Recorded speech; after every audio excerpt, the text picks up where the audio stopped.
আসসালামু আলাইকুম, আমি মোহাম্মদ জমিরুদ্দিন বাবুর্চি। আজ আমি আপনাদেরকে দেখাবো 150 জনের জন্য পারফেক্ট বিফ বিরিয়ানি কিভাবে রান্না করতে হয়।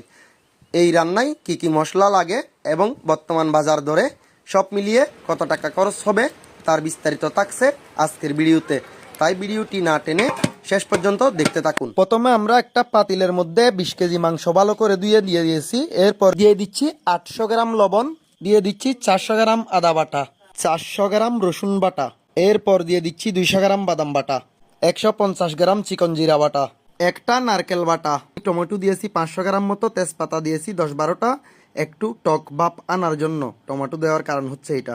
এখন দিয়ে দিচ্ছি 4 কেজি পেঁয়াজ ব্লেন্ডার করা। এটা হচ্ছে মূলত আয়োজকের বাসা থেকে ব্লেন্ডার করে দিয়েছে, আমরা তখন কাজের মধ্যে যাই নাই, তারা ব্লেন্ড করে রেখে দিয়েছে, তাই এগুলাও দিয়ে দিলাম।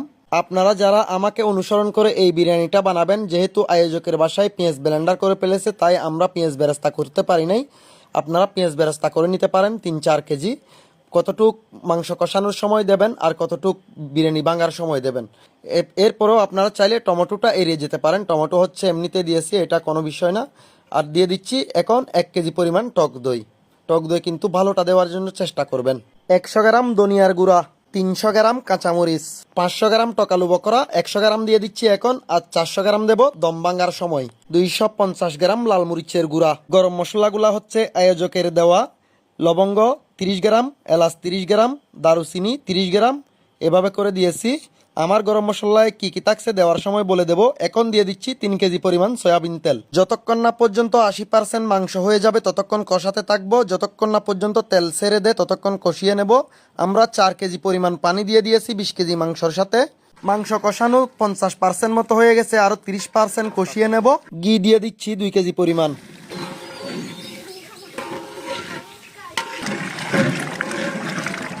আলহামদুলিল্লাহ আমাদের 80% প্রায় হয়ে গেছে।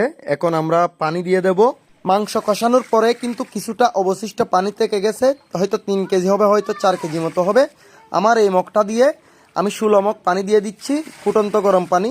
যখন আবার ভালো করে ফুটে উঠবে তখন আমরা চাউল ঢেলে দেব।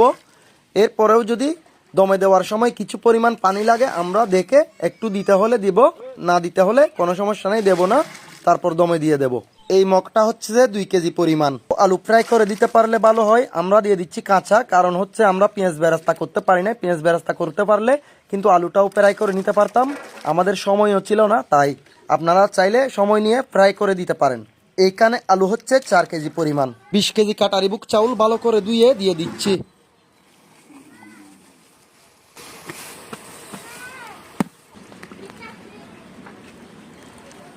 এগুলো হচ্ছে গরম মশলার পাউডার।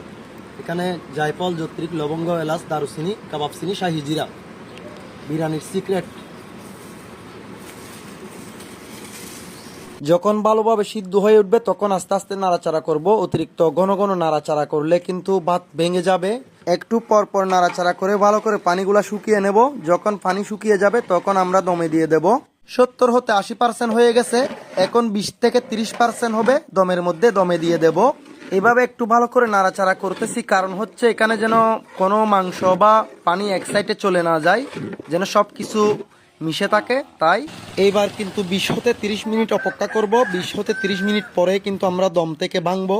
এইবার কিন্তু 20 হতে 30 মিনিট হয়ে গেছে। আলহামদুলিল্লাহ, দেখা যাক কি হয়। আলহামদুলিল্লাহ আমাদের বিরিয়ানি হয়ে গেছে। 400 গ্রাম মতো দিয়ে দিচ্ছি টকালু বকরা, আর 500 গ্রাম মতো দিয়ে দিচ্ছি কিশমিশ। 150 জন লোকের জন্য যদি আপনি এই বিফ বিরিয়ানি রেডি করেন তাহলে 35,000 টাকা খরচ হবে। মশলা যতটুক লাগে সব মিলিয়ে। বিরিয়ানি দেখতে কেমন লেগেছে জানাবেন।